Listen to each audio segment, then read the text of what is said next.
Hello, welcome everybody to the global press conference for Aladdin.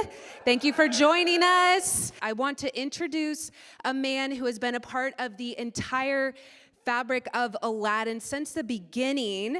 He has 7 Golden Globes, 11 Grammys, 1 Tony, and 8 Academy Awards. Yes, please help me in welcoming composer Alan Menken.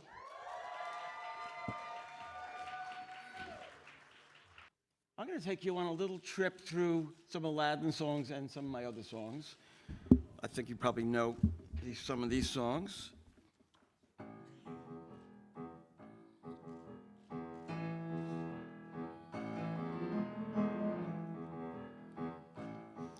Oh, imagine a land, it's a faraway place where the caravan camels roam, where you wander among every culture and tongue. It's chaotic, but hey, it's home. When the wind's from the east and the sun's from the west and the sand and the glass is right, come on down, stop on by, hop a carpet and fly to another Arabian night. Wah! Oh my! Wah! Oh no! Mm-hmm. Well, Alibaba had them 40 thieves, Scheherazade had 1,000 tales. And mister, you in luck, 'cause up your sleeve you got a brand of magic never fails. You got some power in your corner, now heavy ammunition in your camp. You got some punch, pizzazz, yahoo, and how say, all you gotta do is rub that lamp. And I'll say, Mr. Aladdin, sir, what will your pleasure be? Let me take your order, jot it down, you ain't never had a friend like me. I can show you the world, shining, shimmering, splendid. Tell me, princess, now when did you last let your heart decide? I can open your eyes, take you wonder by wonder, over, sideways, and under, on a magic carpet ride, a whole new world. A new fantastic point of view. No one to tell us no or where to go. Or say we're only dreaming. A whole new world. A dazzling place I never knew. But now from way up here, it's crystal clear. Now I'm in a whole new world with you. A whole new world. That's where we'll be. A thrilling chase, a wondrous place for you and me.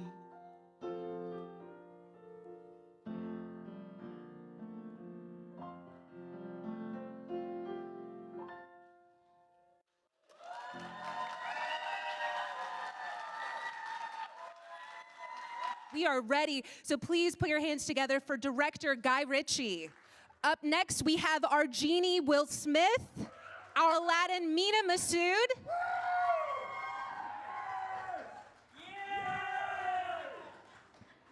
In the role of Jasmine, we have Naomi Scott.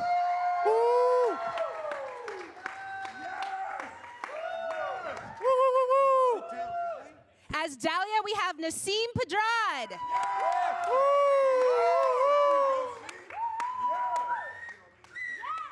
As the Sultan, we have Naveed Nagaban. Please also welcome production designer Gemma Jackson. And welcoming back to the stage composer Alan Menken.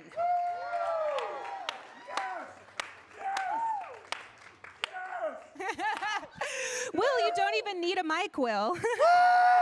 I know, I just project. He doesn't need a mic. Thank you for being here. Yes. Everyone.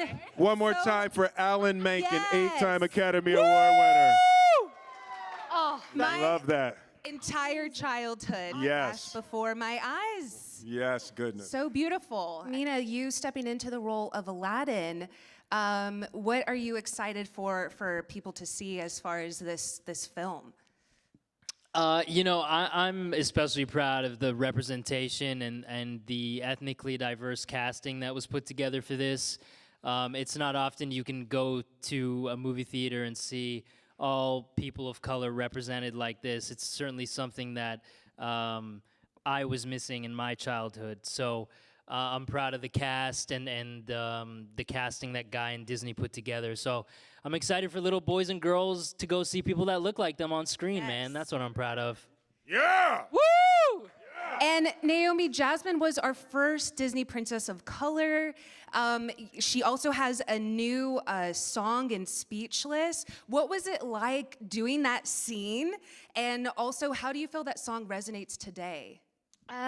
Yeah, oh gosh, where do I start? So, Speechless, written by this guy over here, Alan Menken, Pasek and Paul. Ben Pasek and Justin Paul. Yes, who, you know, La La Land, Greatest Showman, you know. Evan Hansen. Exactly. Wonderful. Incredible writers. So, you know, the fact that they wrote a song and I get to sing it, first of all, I was like, wow, that's already surreal. But also then when I heard it and just the words and the lyrics and how timely it was, you know, the message behind the song and the idea of not going speechless, that everyone has a voice, doesn't matter who you are, doesn't matter what you look like, doesn't matter what your gender, your voice matters. And speaking out against injustice matters, you know, not just standing by and being a spectator. But it was really emotional because, you know, I wanted it to feel raw in the, you know, and I wanted it to feel like it's what she's going through in that moment. And we did some of it live as well, which was a different type of challenge. And yeah, you know, it's out there. The song is, for me, it's like, it's the world's song. It's like, whatever it will be, it will be. And whatever people take from it, they will take. I'm just obviously very blessed to be the person to kind of embody it in the movie. Naveed, I had a question for you because growing up watching Disney films, so many of them have a father-daughter dynamic element to them. What was important about this Sultan's story arc with his daughter? I believe the most important thing was for him to show how much he appreciates her. I mean, I think every father, no matter what, they see a princess in their little daughter. Finding your inner magic, believing in yourself, who you are, and what you are is special. There is nobody else like you, and I think the film represents that. I mean, Mena, he discovered Aladdin inside him, and it was beautiful. The whole journey was an amazing experience. My next question is for Nasim. So Dalia is a completely new character that the world has never seen before. Also cool because we get to add another prominent woman of color to our Disney roster. So since you didn't have a character to base this off of, how did you go about bringing her to life?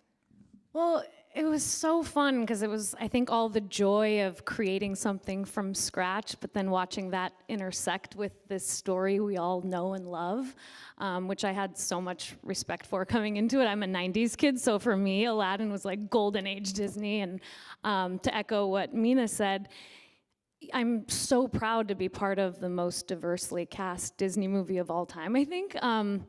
And it really, that film resonated with me as a child because it was the first time I saw a Middle Eastern protagonist, you know, in a major motion picture. So to get to be a part of that and play a little fun role in being Jasmine's friend and handmaiden, and especially under the guidance of Guy, who's so collaborative and fun, and every day you're like, oh my gosh, how like he puts the scene up on its feet and it turns into a whole fun new thing that you wouldn't have necessarily even seen on the page. It was just such a blast. And we got to spend time together. A lot of my scenes were with Naomi. We got to spend time together before we started filming, and there was just such an instant camaraderie and friendship that I think hopefully translates into the dynamic of the characters. My next question is for Gemma. One, congratulations on Game of Thrones tonight. I know you have a huge... Woo! Yeah! Congratulations on that. So I know that Agrabah, being that it is a port city and is influenced by many different cultures that you brought to this film. What was the most fun part of researching? The most fun part of researching, I think, was just throwing everything up in the air and letting it settle and thinking about the parts of the world that we wanted to explore for our kingdom and our land, and letting it all kind of gradually come together. And as the different demands of the film grew, then different parts of that set grew, and creating a world for this fantastic bunch of mad people, I think, was the best of my job.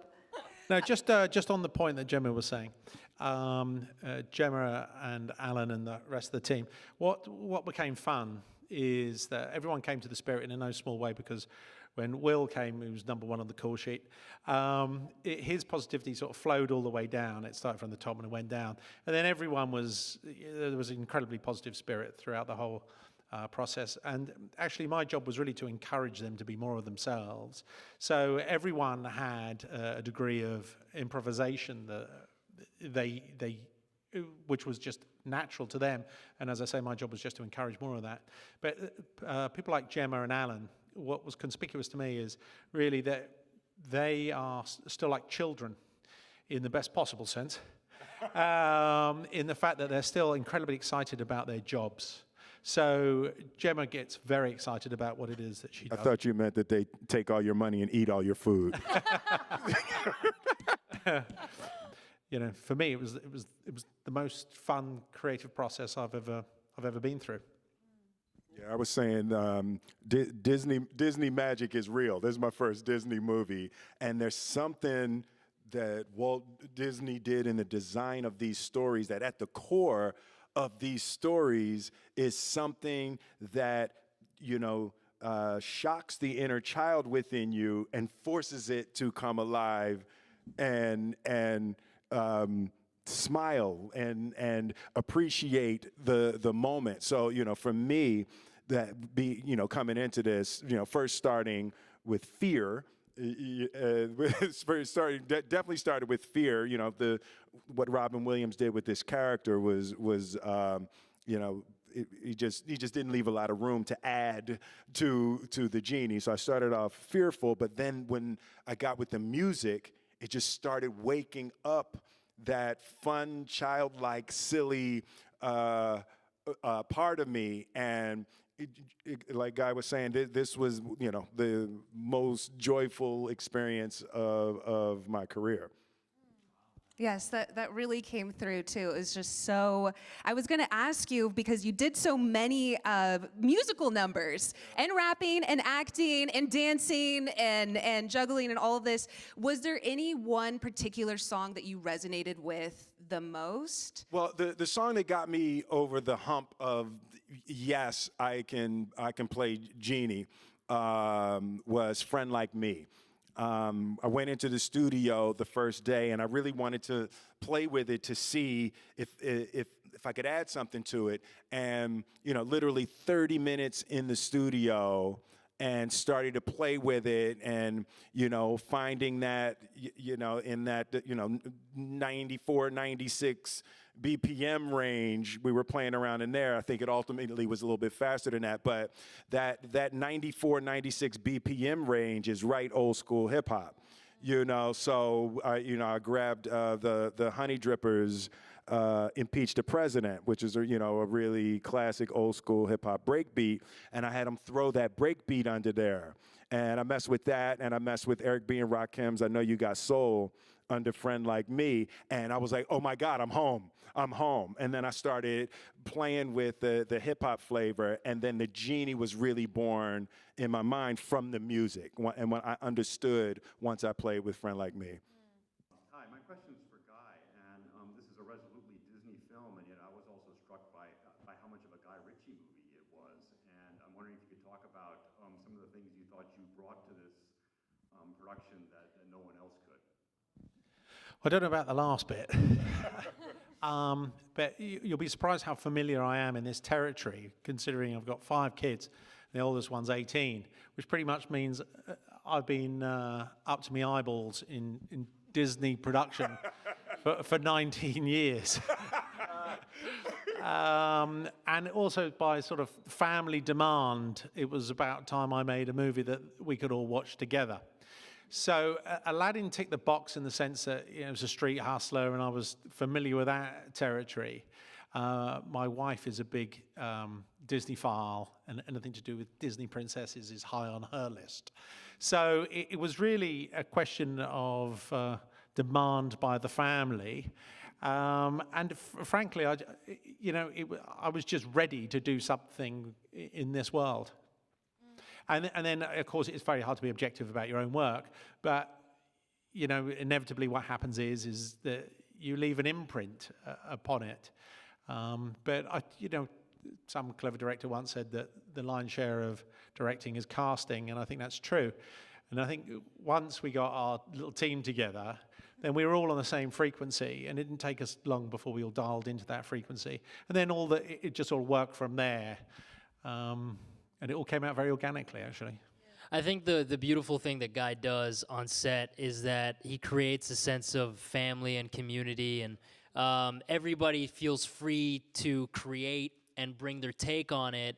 And then he kind of molds it from there, but he allows us to play, and I think that's something that no one else could have done as well as Guy. Perfect example might be like One Jump Ahead, right? One Jump Ahead is one of those songs in the animated movie which is almost choreographed. It's like, one jump ahead of the bread line. It's very sweet, very clever, very stagey. And Guy, I know, wanted to get to the truth underneath it, to go, who is Aladdin in this more than just a guy performing, as Guy said, jazz hands. Yeah. And so we tore that song apart. We tried it this way, we tried it that way to get the swagger into it. And he challenged me and the whole music team to go to a different place. We went to some pretty extreme places, and then when we came back to, it feels like One Jump Ahead to me, but it feels very real. So whatever happened in that process worked. I think a lot of it too has to do with the fact that Guy is truly the least rigid filmmaker. And I feel like when I watched the film, so much of the joy that is there came from his spontaneity and his comfort in finding something on the day, which I would imagine is a challenge for a movie on this scale. So what I love about the movie is that everyone loves the animated films, but it came from an origin from East Asian, South Asian, and Middle Eastern culture. And I really love that you guys were able to put that all together in this film. How important was it to tell this tale, not only from the animated motion picture, but also the origin culturally, to keep it authentic? I had a feeling that was coming my way. I have an opinion if you'd like me to go first. Yeah, you crack on. Right. I think it is critically important to be able to pull stories and colors and textures and tastes from around the world. I think that in this particular time in the world, that kind of inclusion and diversity, it will be a critical part of turning our connectivity, because we have more connectivity than ever, but transitioning that connectivity into harmony is going to be really critical. And I think these kinds of interactions in these types of movies are a powerful global service. So it was critical and important to me. I spend a lot of time in the Middle East also, so this one particularly was critically important in that way. Guy? No, I think you've done it very nicely. Well, congratulations, all of you. Number one, I'm thrilled to see a very jiggy Genie. That's actually the first time I've heard. That's good. That's the first time. Leave it to the gal. I'm definitely. Oh, there you go. Perfect. Oh, there you go. There you go. I'm definitely repeating that one. I've got to ask Gemma, such a beautiful job with the production design, but what you had to do with this film, it takes it to a different level than what most production designers have to do, because we're not just looking at eye level. You have to worry about the overhead levels and the view from the world above, looking down. What were some of the challenges and your considerations in your production design to give us the bird's eye view and the street view? Oh, that's quite difficult to answer. I think what happens is you start to create your whole world, and it takes me over as much as anything else. So the world just kind of grows up. I think you have to realize that also I was working very closely with Chaz Jarrett, who is the visual effects person. So we kind of worked together on some of the overhead worlds. We built models, we worked it all out very sort of mathematically as to how you'd see everything. But I think the world, it just kind of grew with the script, with the characters, with a lot of the dance sequences needed to be very seriously choreographed, and I had to work very carefully with them that there'd be 10 yards before they jump something, 20 feet before they'd fall. It was all kind of requirements. It was like, it's very hard to explain. I don't know what can help me here. But it kind of grows. They work together. So I'm visually hanging on to my vision and not wanting to lose any element of that. And meanwhile, they all have to do all these extraordinary feats. So we all work together, really. I think if that answers any of your question there. Well, what happened also that is spectacular, and as an actor, and it's interesting because we've never done an interview or anything together, so it's interesting for me to be here with you and hear you discuss those things. The ultimate compliment from the actor's point of view is we were transported to the time and place. And that's what happened when we walked on that set. When you walked through, it was woo. It was in the textures of the walls and all of that, and the stairs were real. You could go up and go out onto the rooftop, and all. It was a powerful way to transport the actors into the emotions and the smells of the time and place. Thank you, Will. I mean, I have to say I enjoyed every single moment of it. I've never had such fun as I had building that world, actually. Yeah, it was beautiful. This is for Naomi Scott. You're a singer anyway, and the Disney style is kind of quite specific. I just wondered how much adjustment it was to sing in that context, and what kind of the differences you felt there were to explore. It's a good question. I think that number one, you're kind of singing in character in a way, but it's interesting because this was a discussion because obviously the accent is this mid-Atlantic kind of weird thing. So obviously I sing, how I naturally sing is a bit more kind of in my own voice, So definitely I had to put on some type of voice. But I think, yeah, like it was a challenge, especially like the singing live thing as well was I really wanted to do it, but again, it was a challenge. We had like an earpiece, and I was basically singing a cappella in this like quiet room to myself, like a crazy person. Literally, that's what it felt like. But yeah, I think that's how I viewed it. I was like, I'm in character, but I definitely did want I didn't want to put on a musical theater voice as well. Like, I was talking to Alan about like, I didn't want it to feel like a performance-y or like, I still wanted it to feel like you're kind of going through what she's going through. And again, like I naturally tend to sway more in the kind of R&B world in terms of just my own music. So I maybe added a little bit of that. I don't really know what happened in that booth, but I think it was a mix of both. It was kind of like singing in character, also bringing a little bit of my own flavor, I guess, similar, I guess, to what you kind of did. So yeah, that's how I viewed it. I don't know if that answers your question. And to add to that, sort of every aspect of that song kind of raised a different bar that we had, because once that song was in place, we go, okay, now, how do we set that song up? How do we create the moments when she would actually break into that work with the story, and organically we lead into it? So we divided it into those two parts. So first part is, I don't want to remain speechless. Second part is, I won't remain speechless. And then also, yes, it does have a much more of a pop sort of feel to it. Yeah. So we had, if we saw a screening like we did, like, I don't know, 8 months ago, I was going, it's not yet feeling like in the score. So we did a lot of work, number one, threading themes in and taking that pop orchestration, but adding the colors of Aladdin in. And, you know, it's nerve-wracking, but at the end of the day, it actually really, I think it really works. I'm so relieved. Can you just talk about a little bit about the enhancement of this female empowerment for Princess Jasmine in this film? Who wants to go first? Me? You? You go. Okay. Well, first of all, I think it's a wonderful thing when you have a vision for a character or you think, oh, I'd love to see, you know, Disney do this with this character, and it aligns with the people involved. It aligns with what, you know, with Guy and our producers.